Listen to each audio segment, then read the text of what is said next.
Le piégeage photographique, c'est une approche qui peut être extrêmement frustrante.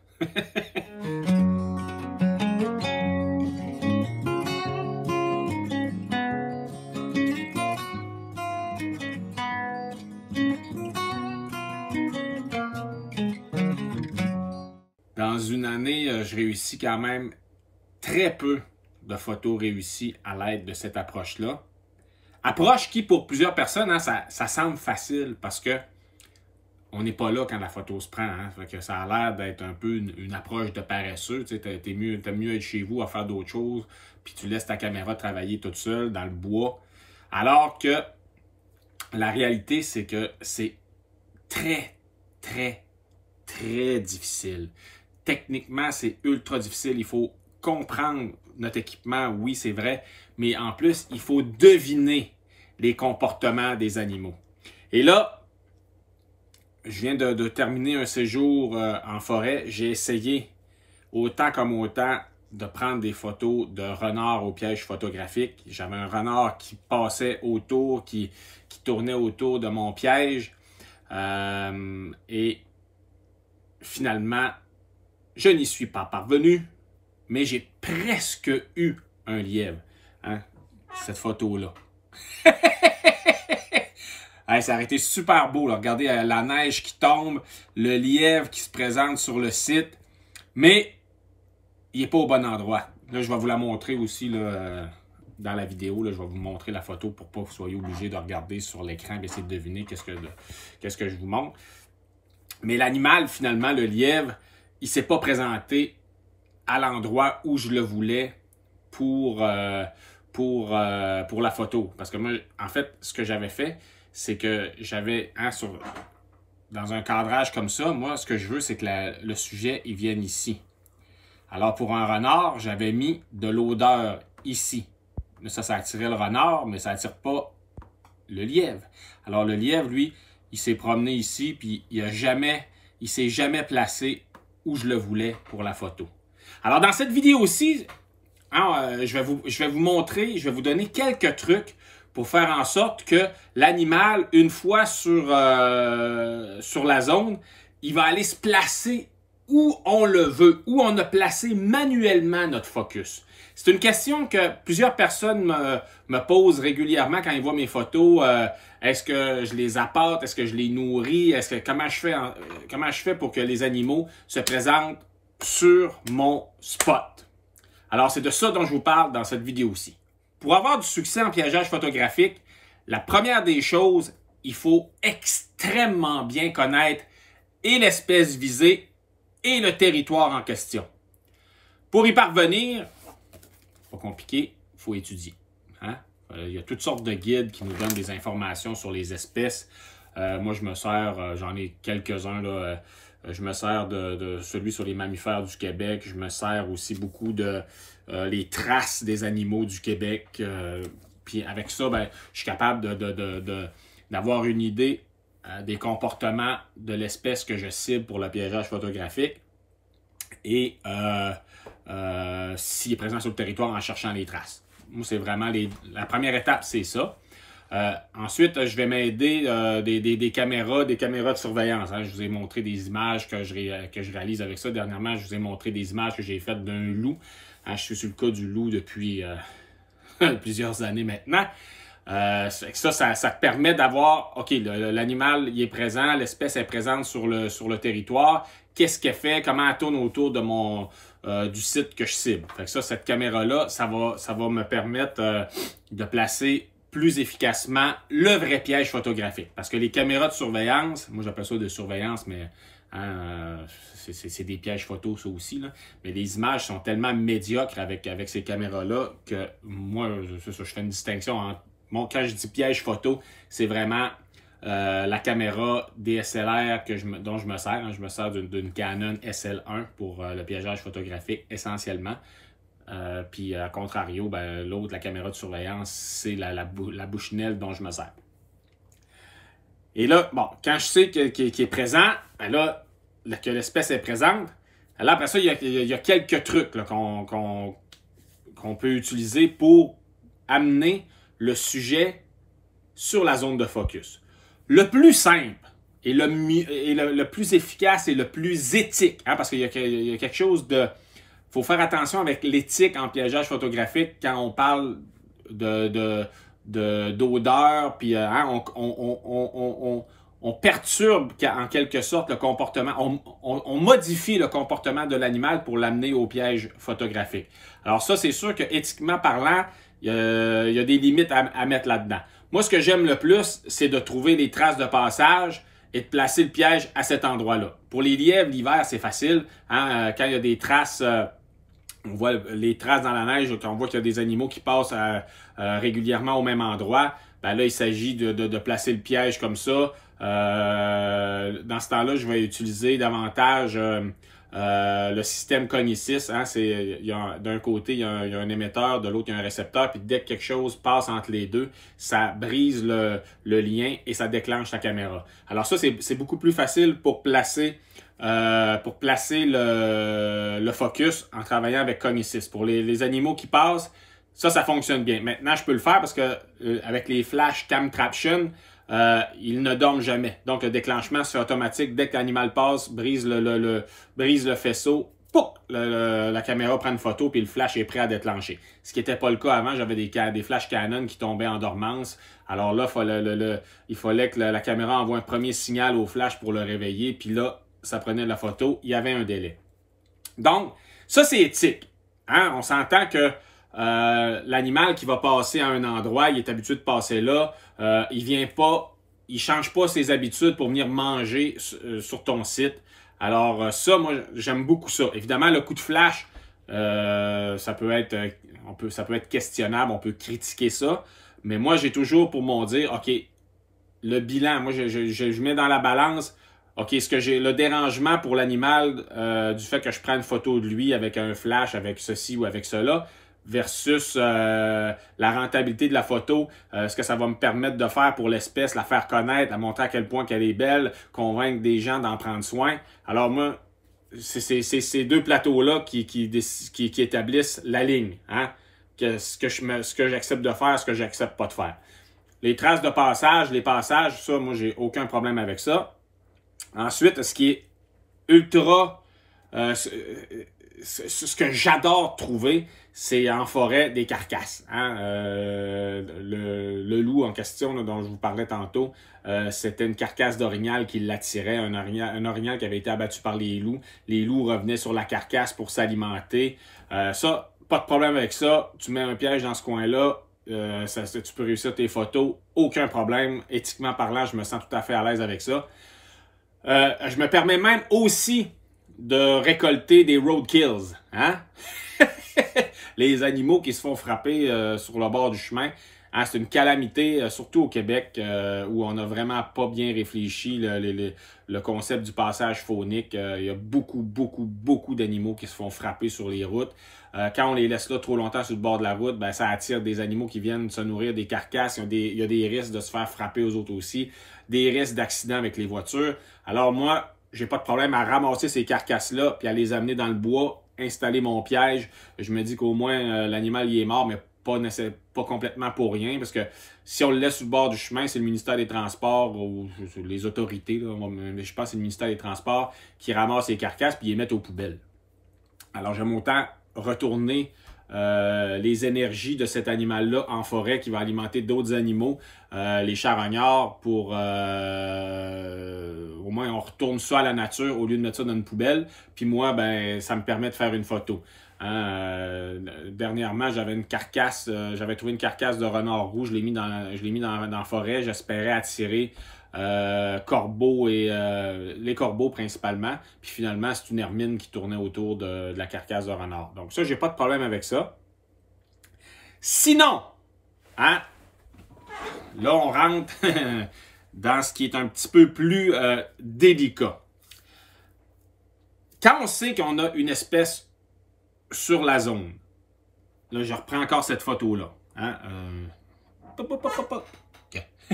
En mettant ma face comme ça y va.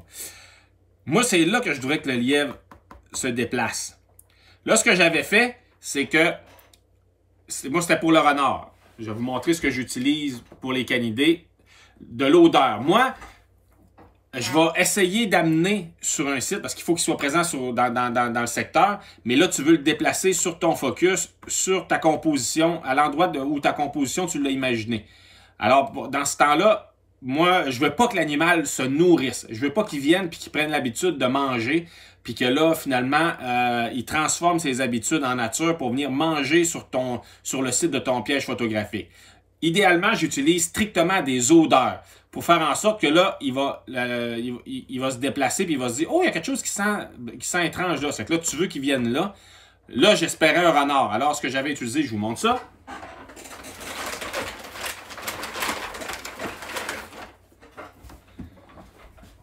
Ce que j'avais utilisé, là, je garde ça, hein, ça pue tellement, là. C'est des glandes de renard roux. Bon, moi, je me procure ça auprès des trappeurs. Bon, hein, eux autres, ces produits-là, ils les utilisent pour mettre ça sur des trappes puis tuer le renard. Moi, hein, je travaille, je fais ce que je faisais dans le temps. T'sais, moi, j'ai une formation en trappe. Bon, j'ai jamais vraiment pratiqué, là, mais je sais comment faire. J'utilise les mêmes méthodes qu'utilise un trappeur, mais au bout du compte, mon animal ne meurt pas. il finit sur mon ordinateur puis il finit en photographie. Alors, ça, je garde ça dans un pot maçon. J'ai quasiment peur d'ouvrir ça. Bon, là, il y a des graines de tournesol qui sont là. Dans un pot. Puis là, c'est dans un sac de plastique.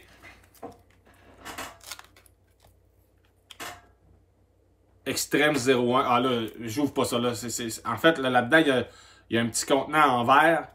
Puis là, c'est de la glande de renard qui est là-dedans. C'est que ça, moi, je prends un petit bâton dans le bois. Puis là, ce que j'avais fait, c'est que j'avais mis de l'odeur ici. Fait que là, si le renard s'était pointé, il aurait dit « Oh, ça sent étrange ici. » Il serait venu se mettre là. Puis là, j'aurais eu la photo. De l'odeur. Mais il serait pas resté là. Il serait pas resté là ad vitam aeternam, là.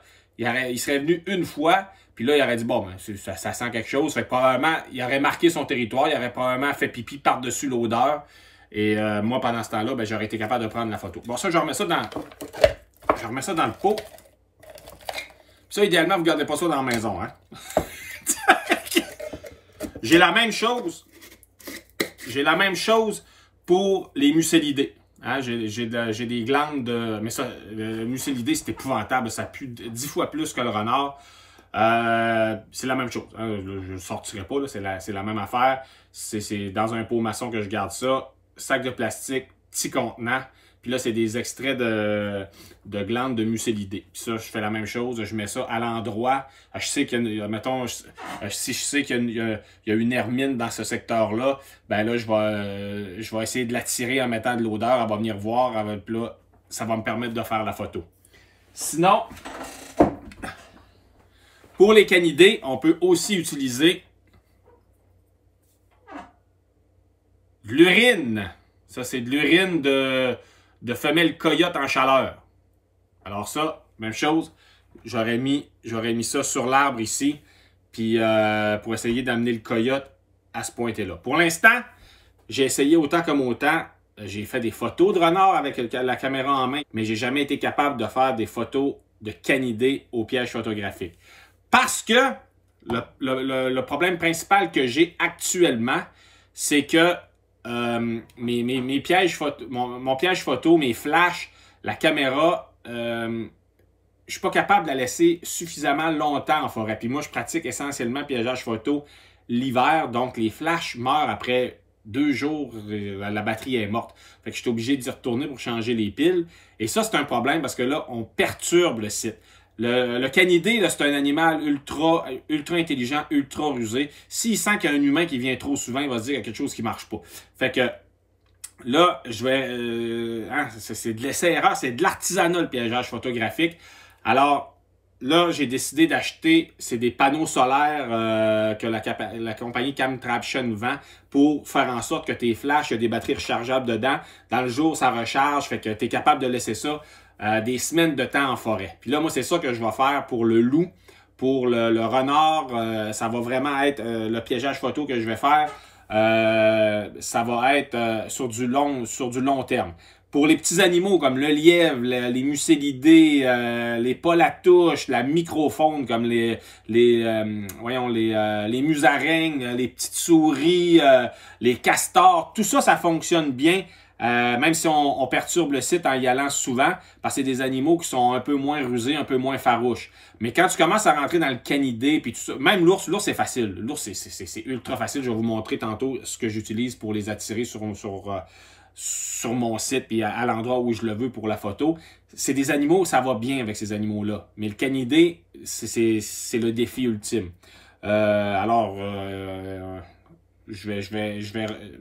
Cet été, je vais l'essayer avec les nouveaux équipements de Camtraptions. Puis, évidemment, je vais vous parler de ça. On peut aussi, pas obligé d'utiliser strictement des odeurs, on peut aussi utiliser du son. Ça, c'est un squeaker.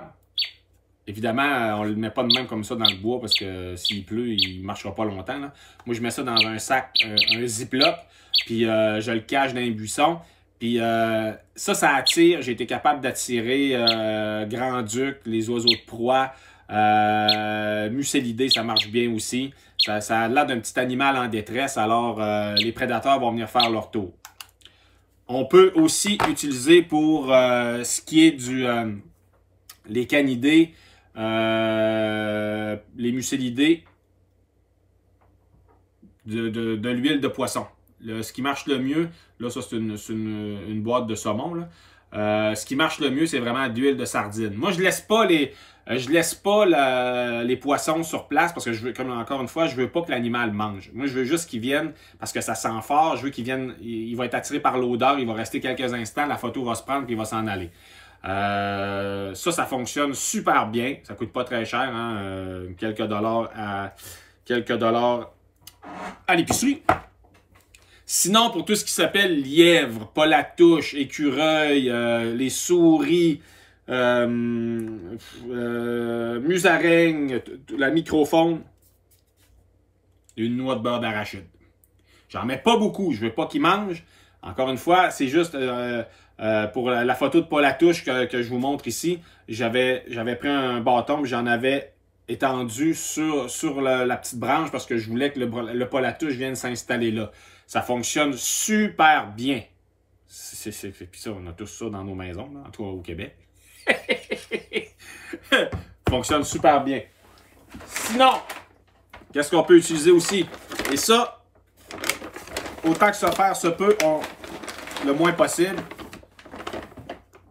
graines de tournesol. Ça, là, l'animal manque. C'est pour ça, si on utilise ça, on n'en met pas trop. Et là, le côté négatif de ça, c'est que là, vous allez avoir... Tout le monde va débarquer. Ben là, évidemment, pas les loups, là. Mais là, vous allez avoir des oiseaux, des mésanges, des mésangets. Vous allez avoir des souris, vous allez avoir des écureuils, des polatouches, vous allez avoir des lièvres, vous allez avoir... Là, si vous ciblez une espèce en tant que telle, moi, j'utilise ça des fois. Là, ici, là, j'aurais pu faire là, un petit trou, puis mettre quelques graines de tournesol dans la neige pour que le lièvre il vienne manger quelques graines de tournesol. L'idéal, ça aurait été vraiment de mettre du beurre d'arachide sur le tronc ici. Le lièvre serait venu, il se serait bien placé. Mais des fois, on peut travailler aussi avec les graines de tournesol. Mais là, si j'avais travaillé pour le lièvre avec des graines de tournesol, je les aurais mis vraiment en fin de journée, juste avant que la nuit tombe, parce que le lièvre, lui, il est nocturne. Mais là, les mésanges, puis les mésangets, puis les écureuils, eux autres, ils sont diurnes. Alors, ils vont venir tout piétiner ton site parce que là, évidemment, pour une photo comme ça, avec la neige qui tombe, tu veux avoir une belle neige, pas piétinée, pas plein d'écales de tournesol. C'est que là, tu veux vraiment pas qu'il y ait plein de petits animaux qui viennent souiller ton site photo avant que le lièvre soit prêt à venir durant la nuit. Mais graines de tournesol, j'évite le plus que je peux, c'est pas le plus efficace. Sinon, pour les ours, hein, il y a eu une époque, tu sais, moi, quand j'ai fait mes cours de chasse et de trappe. Comment les gens sur la Côte-Nord attiraient les ours. Ils allaient au Tim Hortons, puis ils ramassaient toutes sortes de beignes dégueulasses, puis ils tiraient ça dans le bois. Hein, les beignes passaient date. Fait que là, l'ours, il mangeait. Il prenait l'habitude de venir sur le site, il se nourrissait, il s'alimentait de choses qui étaient vraiment pas bonnes pour lui. On s'entend que des beignes, on peut juste s'imaginer ce que ça peut avoir comme impact chez un animal comme un ours, d'avoir une carie à cause d'un beigne, là. Fait que moi, je veux pas que l'ours mange. Quand je veux l'avoir sur mon site, puis ils viennent super proches des pièges photos, moi, quand il arrive sur mon site, je l'amène avec l'odeur. Et pour ce faire, j'utilise ceci. Bear Magnet. Ça sent la confiture. Ça sent super bon. Attention si vous avez des enfants, hein, parce que là, s'ils ouvrent ça, ils pourraient être des jeunes enfants. Là, parce que là, si vous avez un ado qui mange ça, il est peut-être un peu attardé. Bon, on ne fera pas de blagues dénigrantes sur les adolescents. Mais ouais, ça sent super bon. Donc, un jeune enfant pourrait être tenté d'en manger, d'en boire. Puis on s'entend que c'est pas très bon pour la santé, là. Fait que ça, tu fais juste... c'est collant au bout. Tu fais juste verser ça sur une branche, sur une racine. L'ours, il va venir vraiment de super loin. Ça sent sucré, mais il ne pourra pas le manger. Alors l'ours, il va venir sur ton site, il va venir à l'endroit exact où tu as placé ton focus, il va venir renifler, il va être positionné pour la photo. Éthiquement, tu ne l'auras pas alimenté. Éthiquement, il ne restera pas là toute la journée pour manger des cochonneries. Il va retourner faire sa vie d'ours et toi, tu auras eu ta photo. Alors ça, c'est un produit qui marche super bien. Ils vendent ça, évidemment, dans les boutiques de chasse et pêche parce que les gens qui se servent de ça, normalement, c'est pour flinguer l'ours. Moi, c'est juste pour faire des photos. Alors, ça c'est mon meilleur outil pour l'ours. Mieux que la mélasse, mieux que tout. Ça sent super fort. Puis, je me sens à l'aise avec ma conscience quand j'utilise ça. L'ours, il repart sans avoir mangé des cochonneries. Et là, cette année, ce que je veux essayer, cet été, là, je veux vraiment tenter l'orignal au piège photographique. Et là, dans ce temps-là, j'utilise un autre produit qui vient lui aussi des boutiques de chasse et pêche. Voilà. Ça sent l'anis. Ça sent super fort. Je peux même pas garder ça dans la maison. Là, la bouteille est fermée. Puis là, ça me donne le goût de boire un petit Ricard tellement... un petit pastis. Tellement que ça sent fort.